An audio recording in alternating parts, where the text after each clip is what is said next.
সকলকে আদাব ও নমস্কার। আশা করি সকলে ভালো আছেন, সুস্থ আছেন। আপনাদের আশীর্বাদে আমরাও ভালো আছি, সুস্থ আছি এবং সকলকে শারদীয় শুভেচ্ছা। আজকে হচ্ছে শুভ ষষ্ঠী। আজকে দুর্গাপূজা শুরু। কালকে হচ্ছে সপ্তমী, তারপরে দিন অষ্টমী, নবমী এবং দশমী। যদিও এখনও মন্দিরে যাই নাই, মন্দিরে এখনও পরিদর্শন হয় নাই, যদিও আমাদের বাসার পাশেই মন্দির আছে। বাসা থেকে ডাক ডোলের বাড়ি শোনা যায়, একদমই কাছে আমাদের বাসায়। তো আজকে যাওয়া হয়নি, কালকে সম্ভব হলে বিকেলে। কালকে তো সপ্তমী পূজা, কালকে অঞ্জলি নিব না, অষ্টমীর দিন অঞ্জলি নিব। আর কালকে হচ্ছে নিরামিষ খাবো, তারপর অষ্টমীর দিন অঞ্জলি নিব। আজকে নিরামিষ খাওয়া হয় না আসলে। আজকে থেকে নিরামিষটা খাবো ভাবছিলাম, সংযম করবো, কিন্তু করা হয়নি। এতটা খেয়ালও নাই আসলে, বাচ্চা নিয়ে ব্যস্ততা খেয়াল নাই। তো কালকে সংযম করবো, পরের দিন নিরামিষ খাবো। কালকে নিরামিষ খাবো, পরের দিন অঞ্জলি দিব। তো কালকে যাব মন্দিরে, একবার বিকালে গিয়ে ঘুরে আসবো। পাশেই আছে আসলে, অনেকের গিয়ে যাচ্ছে, আসলে দেখলেও ভালো লাগে। মা হচ্ছে আমি একটু যাই। তো কালকে সম্ভব হলে বিকালে একবার যাব। আবারও আপনাদেরকে শারদীয় শুভেচ্ছা এবং আপনাদের পূজা কেমন কাটতেছে। যদিও আজকে থেকেই পূজা শুরু, তো অবশ্যই কমেন্ট করে জানাবেন। এটা কি? এটা দেখছো? এটা কি দেখছো? এই যে বাবা বাবা, এদিকে এদিকে বাবা, এদিকে এদিকে তাকাও, এদিকে। এই যে দেখছো? এদিকে তাকাও। মাথাটা সোজা করো, মাথাটা সব সময় করে রাখো।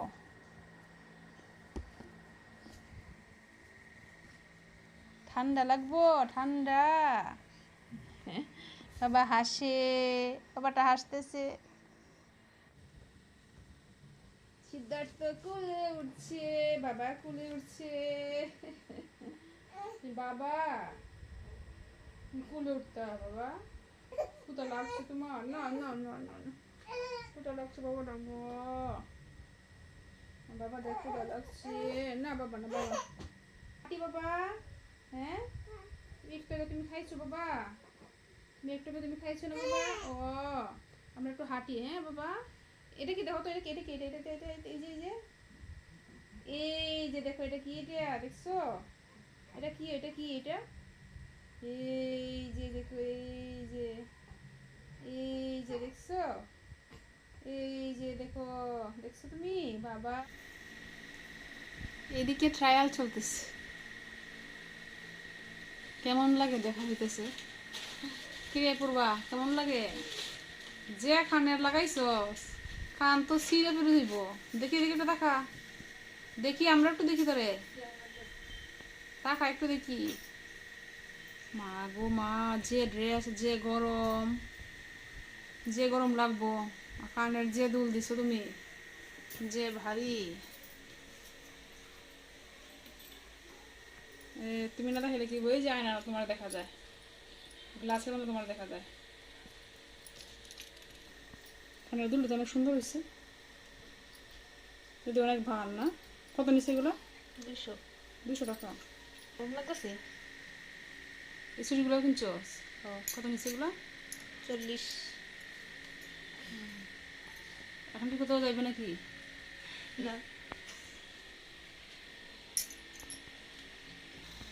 তুমি আগে সাজে দিকে। হ্যাঁ, একটা তো যাও, তোমার সাজ বাসি হয়ে যাবো, পরে ভালো লাগতো না। বাহ, সেই সাজেছে পূর্বা। যদি পূর্বা এখন কোথাও যাবে না, সে দেখতেছে যেগুলো কিনছে সেগুলা দিতেছে, পড়তেছে, ওইটা দেখতেছে তাহলে কেমন লাগে আসলে। সব কিছু সে পূজার মধ্যে কিনছে, যেগুলো সে দিতেছে। চুড়ি, ও মা, আরও চুড়ি কিনছো? বাহ, সব বাসি বেটি। দেখি দেখি এইগুলো, দেখি কি কালার, কি কালার এটা? গোল্ডেন। গোল্ডেন। সুন্দর হয়েছে তো। 40 টাকা করে না? আমার এনে দিস তো, আমার পূজা টুজা। ওই যে আমার ছেলে ঘুম থেকে উঠতেছে।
এইগুলো হচ্ছে সিদ্ধার্থের পূজার গিফট। 5টা গিফট পাইছে সিদ্ধার্থ। এদিকে 5টা, 2টা হচ্ছে শার্ট, একটা হচ্ছে পাঞ্জাবি, আর 2টা হচ্ছে কি বলবো এগুলো নিমা নাকি বলে, হাতা কাটা নিমা না ফতুয়া। ওইটা দিছে হচ্ছে আমাদের মামা, মানে অল্পনের বাবা, মানে মা দিয়ে গেছেন এসে, মামি আসছিল, মামি দিয়ে গেছেন। আর ওইটা আজকে দিয়ে গেছেন হচ্ছে সিদ্ধার্থের পিসা, বড় পিসা, পাঠাইছেন বাসায়, উনি বাসায় আসছেন না, কিনে পাঠাইছেন অর্পণ দিয়ে, মানে লাখি দিদি দিচ্ছেন নাকি। লাখি দিদি তো আর কলমাকান্দা আসছেন নাই, ওনার জামাই আসছেন, দিয়ে গেছেন। আর এটা দিচ্ছে হয়েছে যে দিদা আসেন, দিদা অনেক দিদা গেছিলেন ওনাদের বাসায় যে আসেন দিদা, ও দিদা দিচ্ছেন এটা। আর ওইটা দিছে সিদ্ধার্থের টাম্মি, যেদিন যে আসছিল যেদিন তারা টিকা নিছে ওই দিন দিয়ে গেছেন। ওটা একটা শার্ট, খুব কালারফুল একটা শার্ট, কালো আর সাদার মধ্যে। ও সরি, কালো সাদা আছে, লাল আছে। ঠাম্মি দিছেন ওইটা। আর ওইটা তো দেখছেন, এটা তার বাবা, এই পাঞ্জাবিটা আর পায়জামাটা তার বাবা কিনে দিছে। পাঞ্জাবিটা পরাইছিলাম, ই হয়ে গেছে, খুব সুন্দর লাগছে, কিন্তু হাতাগুলা মনে হয়েছে টাইট হয়ে গেছে, গরম লাগবে, কাপড়টা একটু মোটা। ছোটো বাচ্চাদের আসলে এরকম কাপড়ের পাওয়া যায় না, পাঞ্জাবি পাওয়া যায় না, একটাই পাইছে, একটা পাইছে তো হয়তো আরও আছে, সব দোকান তোর দেখে নাই, আমি রাত থেকে কিনছি 10টার দিকে। আর পায়জামাটাও পরাইছিলাম, একটু দেখছিলাম কেমন লাগে, এটা টাইট হয়ে গেছে, তার কোমরে লাল হয়ে গেছে। ছোটো মানুষ, সেগুলো হয়তো পরানো সম্ভব না, নিয়ে আসছিলাম শখ করে একটা পায়জামা পাঞ্জাবি পরাবো। এখন হচ্ছে রাত, বাজে হচ্ছে 7টা। আচ্ছা, রাত্রের জন্য এখনও রান্না করি নাই, অন্য দিনই রান্না করে ফেলি, আজকে রান্না করি নাই। দুপুর আজকে রান্না করি নাই, ডিম দিয়ে ভাত ভাজি করে আমি আর পূর্বা খাইছি। তো এখন কিছু একটা রান্না করতে হবে, একটা যে মাছ রান্না করব, কালকে নিরামিষ খাবো, যেহেতু পূজা আজকে থেকে খাওয়া উচিত ছিল, সবাই আজকে থেকেই খাচ্ছে, হয়তো কিছু কিছু আছে যারা কালকে থেকে নিরামিষ খাবে। আমাদের বাড়িতেও আজকে থেকে নিরামিষ খাইতেছে, তো আমি খাই নাই, তারা খেয়ালও নাই আসলে। আর কালকে তো অঞ্জলি নিব না, পুষ্পাঞ্জলি তো অষ্টমীর দিন নিব, এই জন্য আসলে আর খাই নাই। আর একটা কারণ আছে না খাওয়ার, সেটা হচ্ছে বেশি দিন নিরামিষ খেলে বাবুর জন্য সমস্যা হবে, তো এই জন্যই আসলে খাওয়া হয় নাই।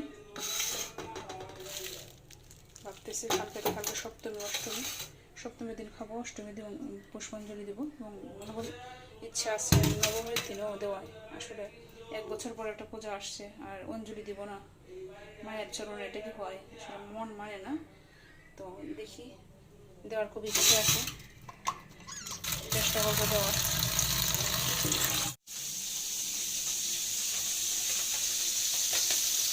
তো ভাবলাম রাত্রের জন্য শুধু মাছগুলা ভুনা করবো, সবজিটা দিয়ে দিব না, যদি একবেলায় খাবো সবজিটা দরকার নেই। মাছটা আগে আমাদের এলাকা খুব পাওয়া যেত, যদিও এখন বেশি একটা দেখা যায় না।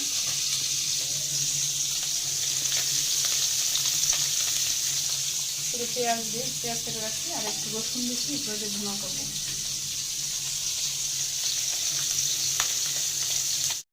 ইলেকট্রিসিটি চলে গেছে, এদিকে রান্না মোটামুটি আমার শেষ। এই যে মাছ বোনা হয়ে গেছে, এখন হচ্ছে বলক চলে আসলেই সব কিছু দেওয়া শেষ, গরম মশলা দিয়ে দিচ্ছি, বলক চলে আসলেই নামিয়ে ফেলবো। যদিও সবসময় গরম মশলা দিয়ে না, যেহেতু মাছে ভুনা করছি, এই জন্য একটু গরম মশলা ব্যবহার করছি।